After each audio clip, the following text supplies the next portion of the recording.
Your friend calls you, "Oh, girl, have you heard about such and such? Something happens in your family or your inner circle.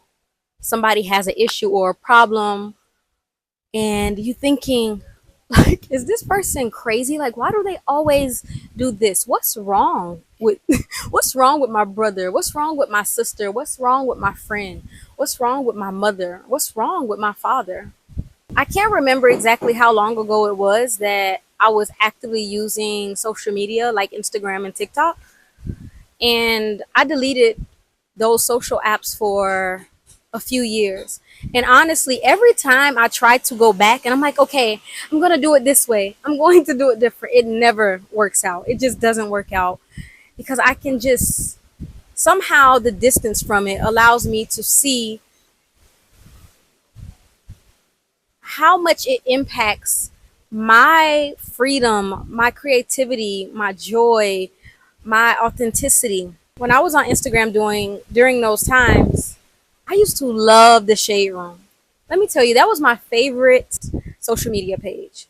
It was just so full of juicy gossip of what was happening with celebrities, what was happening in people's lives, just all the drama, all the mess. I loved it. I loved it so much. And I would literally go to the Shade Room and I would just scroll. If I missed anything, I would make sure I was up to date on what was happening on the Shade Room.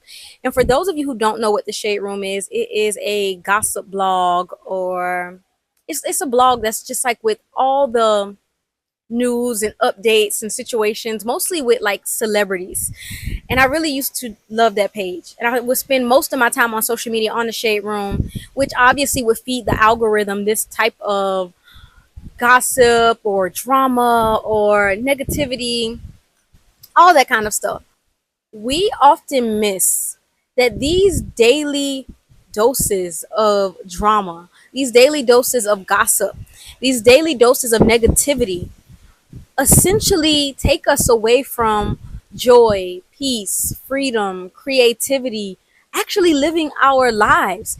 And it might seem like, well, that's such a small thing. Like, obviously, a little bit of gossip every now and then, or watching the news every now and then, consuming just the less pleasant things in life. Obviously, this does not make a big difference.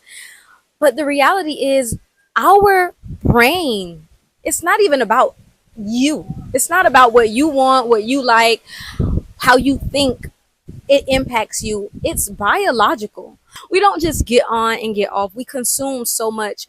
If you find that you are having excessive negativity, judgment, gossiping a lot, you might be the person that everybody calls when they got the tea or the scoop, or when they know what's going on. They have all of the insights to the dramas and the gossips and all these type of things.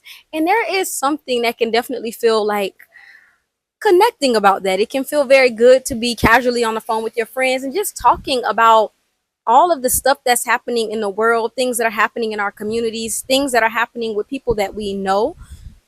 But what happens when we do that is we have something called negativity bias. And this is so normal. It is completely normal for us to judge. It is completely normal for us to be negative. It is completely normal for us to have negative thoughts, um for us to contemplate and think about negative things. It's normal. And actually it's something that's so ancestral to us, because this is how we protect ourselves. This is how we learn to protect ourselves, to get away from threats, to get away from things that harm us. We need to be able to judge what's happening around us to be able to keep ourselves safe. So this is a biological thing that happens with us, and it's very normal.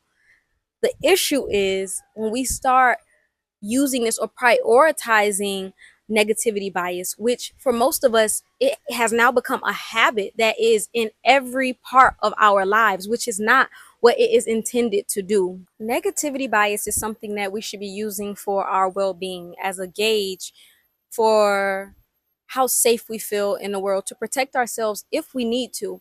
But most of the time, we are not in a threat. We are not in a situation where we need to be actively using negativity bias. But because this habit has gotten so strong, and this habit gets stronger and stronger every single time that we entertain gossip, that we scroll on a social media blog or a gossip page and we consume that type of information, we that we pick up the phone and then we spend an hour, talking about someone or what's wrong with people, what's wrong with the world. And while, of course, it's important to reflect on issues and difficulties and negative things that are happening all over the world, because they are happening, but it's also incredibly important to also do the other side, the opposite side of that, which is focus on positive events, focus on what's right with the world, focus on what actually is beautiful in the world as well, and not just as something to do, not because we have to force ourselves to believe that there are actually positive things happening in the world, but because there are. Merely just because there's negativity in the world, just because there's negativity bias, then of course there has to be something positive in every given moment. Even in the worst moments where the most horrible thing is happening, there is also something positive that is happening as well. And of course, we might not, depending on the situation, be able to give our attention to the positive thing that's happening, because we might actually need to be tending to it, and we might actually need to be, again, protecting ourselves, removing ourselves from that situation, getting out of harm's way. But the reality is that's not what's happening all the time, and especially in these small moments that are really shaping our lives. When we are talking about being joyful, being peaceful, being happy, having, beautiful experiences, it's not something that just appears one day out of nowhere, especially if every single day we are feeding negativity bias, we are giving our attention to it, we are prioritizing it in moments where we don't need to be. Then over time, this is our outlook, our orientation of the world, of people, and we start to judge more, we start to overthink more. We It becomes very difficult to see positivity. Has it ever happened to you where you have been having a perfectly good day? Like, even if it hasn't been like the best day ever, but you've been having a pretty smooth day, and then someone criticizes you, or someone cuts you off in traffic, or I don't know, you get a text message, you receive a text message that just doesn't sit well with you, or you receive bad news. But for most of the day, you've been okay. Like, things have been neutral, things might have been even beautiful.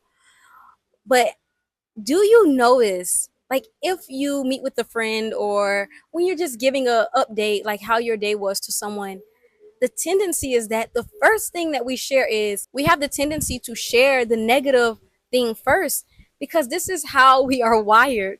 We are wired to hyper focus on the negative things that we think have brought threat, harm, um, or danger to us. The brain learns through repetition. So the more we focus on problems, criticism, conflict, drama, judgment, we strengthen these neural pathways, and then it becomes more easy for the brain to notice what is wrong. And over time, it becomes extremely difficult for our brain to notice what is right, what positive things are happening, and to be able to see the other side of the coin.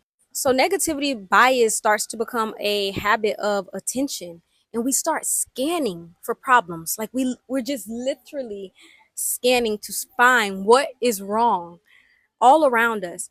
And it's not because you probably aren't even noticing that it's happening. But when we think of the fact that, like, we can be super judgmental, or we criticize a lot ourselves or others, that voice in our head that's constantly perhaps being negative or has negative self-talk, um like, we've all been around that person who every time you meet with them, you're like, gosh, there's always something going on.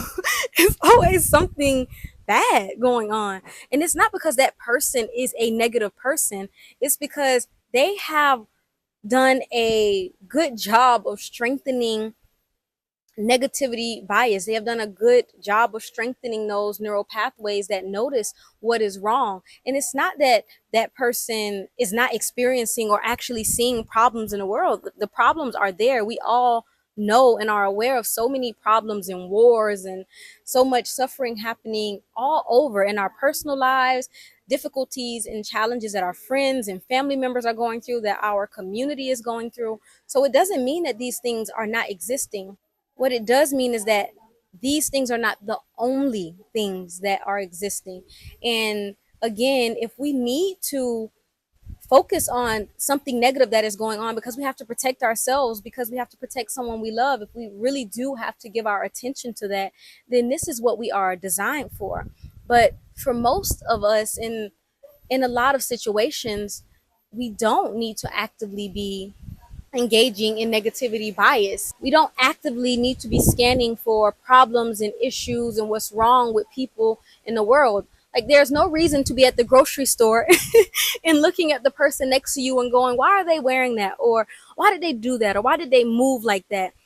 And that tendency, we start to take that into our intimate relationships. We start to talk to our children like that. We talk to ourselves like that, constantly scanning for problems with ourselves and finding it very difficult to notice our strengths, to notice the positive characteristics that we have, the positive traits that we have. So negativity bias, or these small moments of gossip, or looking at the news constantly and just seeing all the chaos, picking up the phone, calling someone to tell them something negative or bad that you saw or that you heard, these are what give fruit to our lives not feeling fulfilled, to us not feeling joyful. These seeds that we plant when we proactively engage with negativity bias out of habit versus out of a natural response, then we start to plant seeds of disconnection. We start to plant seeds of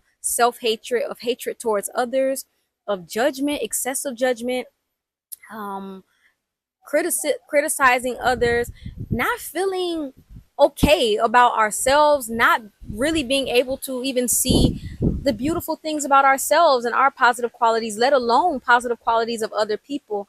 And it also creates this offense defense position between us and others, because now everything starts to become a threat. Everything starts to become a problem. Everything starts to become something that we need to protect ourselves from, even if it's on a micro level, a moment of a small judgment, a moment of a small criticism, a moment of a small gossip.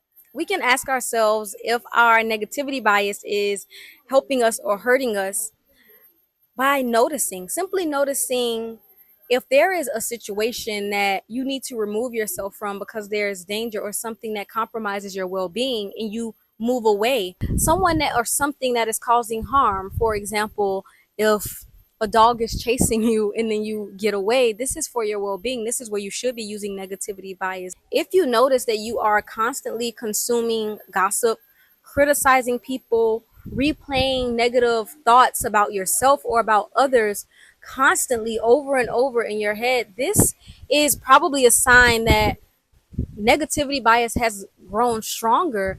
And the good thing about this is that because our brain has neuroplasticity, we can change the habits of our brain. We can rewire our brain. We can shift from our brain constantly going towards negativity. We can train our brain to also see positivity and to have a balanced outlook on life, a balanced outlook on people. So it's not about getting rid of negativity bias. We need negativity bias. And the last thing that we want to do is get rid of something that protects us. But we want to be in balance, and we don't want to be in a habit of just seeing the world through a negative lens, because then we become that bitter person that no one wants to be around. We become a bitter person that cannot enjoy life. We cannot see beauty in life. We cannot see the or enjoy the simple pleasures and the beautiful things of life, because, or people in life, our ability to connect deeply with people, our ability to connect deeply with ourselves, to see people's strengths, it becomes very difficult to access. For the next 10 days, try this. Whenever you notice yourself criticizing someone, hyper focusing on something negative, perhaps judging, whenever you see yourself being pulled to consume something negative, or even replaying negative thoughts or situations that perhaps happened, right there in that moment, if you notice it, redirecting your attention to something positive that might be happening in that present moment, or recalling a memory or an experience or a person. It could be something extremely small, like noticing the wind on an extremely hot day. This is about the fact that our mind has been looking in one direction consistently. And so now we also want to train our mind to look in another direction as well. There can be harmony and there can be balance. And we can actually start to look up and not only see or crave the negativity in the world, but also crave the beautiful things, also see the beautiful things and find that balance where we don't go too far to either side. You are not a bad person because you notice negativity. You are not a bad person because you crave negativity or because you criticize or judge or you see what's wrong with the world or what's wrong with people. That doesn't make you a bad person. It simply just means that we've given a lot of attention to negativity bias, which is a natural thing that every single human being has. But also, that means that we've probably strengthened this habit and brought this habit into places and spaces and experiences where it's simply not needed.